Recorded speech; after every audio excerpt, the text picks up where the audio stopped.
Anybody who works in Indian IT hates one word more than Monday blues, and that word is the bench. It has always been a strange feeling. On one hand, the bench gives us a safety net. You're still getting paid while you're waiting for your next project. On the other hand, it has a place where HR treats grown professionals like they were back in school. Mandatory 9-hour sign-in, designated bench zones, and those endless tests that you have to prove that you are actually sitting there. So it feels very troublesome to be on a bench. But as of March 2026, the bench is no longer just an annoying waiting room. In companies across India, it has been weaponized into a surgical filter.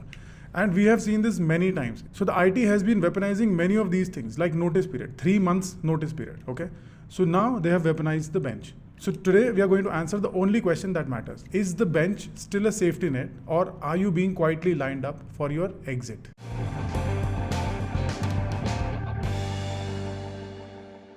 Before we look at why this is happening, let us look at the sheer scale of shift right here in India. We are only 3 months into 2026 and the great recalibration is visible in the data. In the last year, TCS, the largest private employer in India, has seen net headcount drop of over 25,000 employees. Think about that.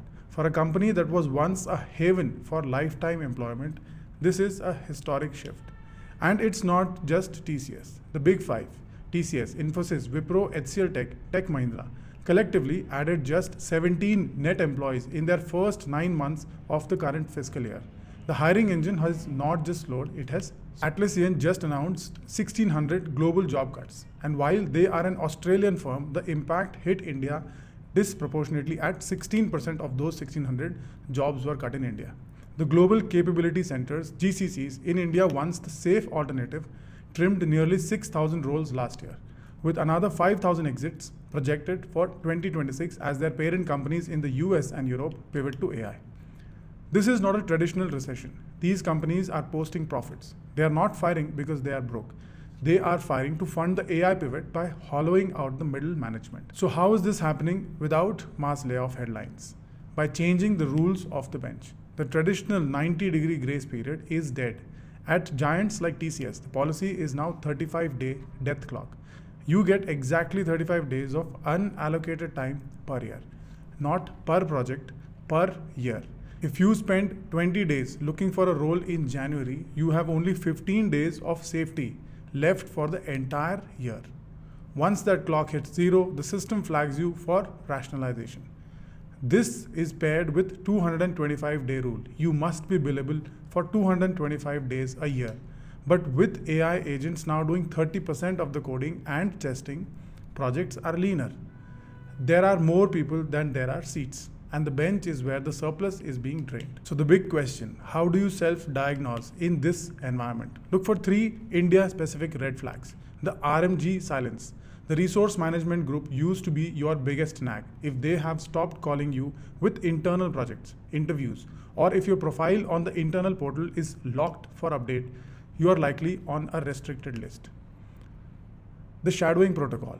Are you being asked to document your workflow for a new AI tool or to train a junior AI orchestrator on your tasks? In 2026, if you are teaching the machine, you are training your own replacement. The RTO filter. Companies like Infosys have expanded strict 4-day-a-week office mandate to mid-level managers. This is a surgical move. By making the bench experience physically and mentally exhausting, companies trigger voluntary exits to avoid paying severances. The market has become a barbell.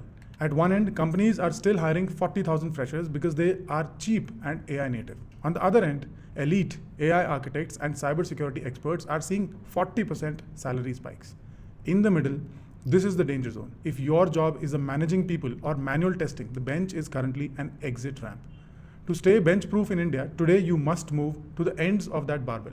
Growth is still exploding in AI orchestration, cloud migration, and financial tech security. To summarize, the Indian bench policy as we knew it is effectively finished. It is no longer a place to wait, it is a countdown. Companies are trading legacy years for AI efficiency and they are using the bench to flush out the costs.